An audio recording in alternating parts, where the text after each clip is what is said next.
नमस्कार दोस्तों, स्वागत है आपका आपके अपने चैनल धार्मिक दर्शन में। सनातन धर्म में एकादशी तिथि को बेहद शुभ माना गया है।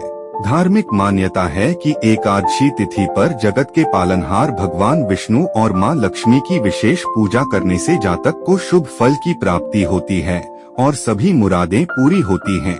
तो आपको हर महीने में 2 बार ऐसा मौका प्राप्त होता है, क्योंकि हर महीने में 2 बार एकादशी व्रत किया जाता है, एक कृष्ण और दूसरा शुक्ल पक्ष में। ऐसे में आषाढ़ महीने के कृष्ण पक्ष की एकादशी को योगिनी एकादशी के नाम से जाना जाता है। जीवन में मनुष्यों द्वारा जाने अनजाने में कई तरह के पाप हो जाते हैं और मान्यता है कि योगिनी एकादशी के दिन विष्णु जी की पूजा अर्चना करने पर सभी पापों से मुक्ति मिलती है। मान्यता है कि इस व्रत को करने से मृत्यु के बाद भगवान विष्णु के चरणों में स्थान प्राप्त होता है। इस दिन व्रत रखने से 88,000 ब्राह्मणों को भोजन कराने के बराबर का फल प्राप्त होता है। धार्मिक मान्यता के अनुसार सच्चे मन से इस एकादशी का व्रत करने से जीवन में कभी भी धन की कमी का सामना नहीं करना पड़ता है। शास्त्रों में भी योगिनी एकादशी के महत्व की कथाएं प्रचलित हैं, जिसमें से एक कथा का हम आपको श्रवण करवाते हैं। पौराणिक कथा के अनुसार स्वर्ग लोक में कुबेर नाम का राजा रहता था। वह शिव भक्त था। वह रोजाना महादेव की पूजा किया करता था। उसका हेम नाम का माली था, जो हर दिन पूजा के लिए फूल लाता था। माली की पत्नी का नाम विशालाक्षी था, जो बेहद सुंदर थी। एक बार जब सुबह माली मानसरोवर से फूल तोड़कर लाया, तो वह अपनी स्त्री के प्रेम मोह में उसी के पास रह गया, जिसके कारण वह राजा को समय पर पुष्प नहीं दे पाया और राजा को उपासना करने में देरी हो गई, जिसकी वजह से वह क्रोधित हुआ। ऐसे में राजा ने माली को श्राप दे दिया। उन्होंने कहा कि तुमने ईश्वर की भक्ति से ज्यादा कामासक्ति को प्राथमिकता दी है। तुम्हारा स्वर्ग से पतन होगा और तुम धरती पर स्त्री वियोग और कुष्ठ रोग का सामना करोगे। इसके बाद वह धरती पर आ गिरा, जिसकी वजह से उसे कुष्ठ रोग हो गया और उसकी स्त्री भी चली गई। वह कई वर्षों तक धरती पर कष्टों का सामना करता रहा। एक बार माली को मार्कंडेय ऋषि के दर्शन हुए।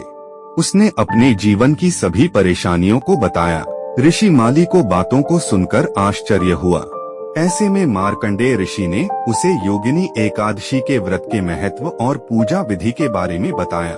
मार्कंडेय ऋषि ने कहा कि इस व्रत को करने से तुम्हारे जीवन के सभी पाप खत्म होंगे और तुम पुनः भगवत कृपा से स्वर्ग लोक को प्राप्त करोगे। माली ने सच्चे मन से ठीक ऐसा ही किया। भगवान विष्णु ने उसके समस्त पापों को क्षमा करके उसे पुनः स्वर्ग लोक में स्थान प्रदान किया। इसलिए सभी को योगिनी एकादशी के व्रत रखकर भगवान विष्णु की पूजा करनी चाहिए, ताकि उनके समस्त पाप नष्ट हो जाएं। इस वर्ष योगिनी एकादशी पर 4 शुभ योग का निर्माण हो रहा है। ऐसे में योगिनी एकादशी का महत्व अधिक बढ़ जाता है। अब बात करेंगे कि इस बार हम योगिनी एकादशी का व्रत कब रखेंगे। योगिनी एकादशी की तिथि को लेकर बहुत से लोगों को कंफ्यूजन है कि इस बार योगिनी एकादशी का व्रत कब रखें, क्योंकि इस बार एकादशी तिथि 2 दिन पड़ रही हैं। पंचांग के अनुसार आषाढ़ माह के कृष्ण पक्ष की एकादशी तिथि की शुरुआत 1 जुलाई को सुबह के 10:26 पर शुरू होगी।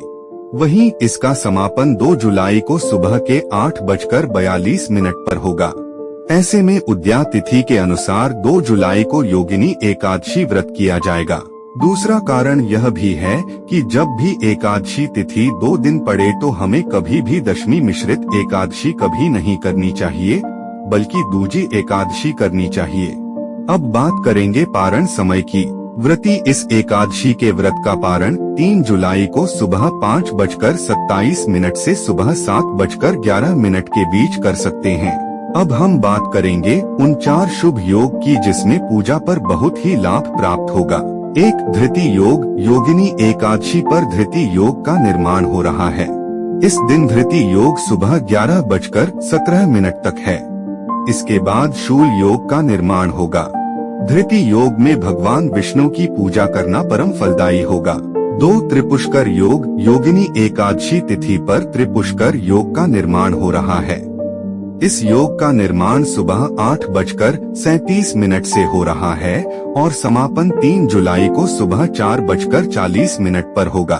3 सर्वार्थ सिद्धि योग, योगिनी एकादशी तिथि पर सर्वार्थ सिद्धि योग का भी निर्माण हो रहा है। इस योग का निर्माण सुबह 5:27 से हो रहा है और समापन 3 जुलाई को सुबह 4:40 पर होगा। इस योग में भगवान विष्णु की पूजा करने से साधक को मनोवांछित फल की प्राप्ति होगी। 4 शिववास योग, योगिनी एकादशी पर शिववास योग का निर्माण हो रहा है। इस दिन भगवान शिव सुबह 8:42 तक कैलाश पर विराजमान रहेंगे। इसके बाद नंदी पर सवार रहेंगे। भगवान शिव के कैलाश और नंदी पर विराजमान रहने के दौरान अभिषेक करने से साधक को सभी कार्यों में सिद्धि प्राप्ति होती है। तो दोस्तों, यदि यह वीडियो आपको अच्छी लगी है तो वीडियो को लाइक, कमेंट और शेयर करें और आप हमारे चैनल में नए हैं तो चैनल को सब्सक्राइब भी जरूर करें ताकि आप ऐसे ही महत्वपूर्ण जानकारी प्राप्त कर सके। धन्यवाद।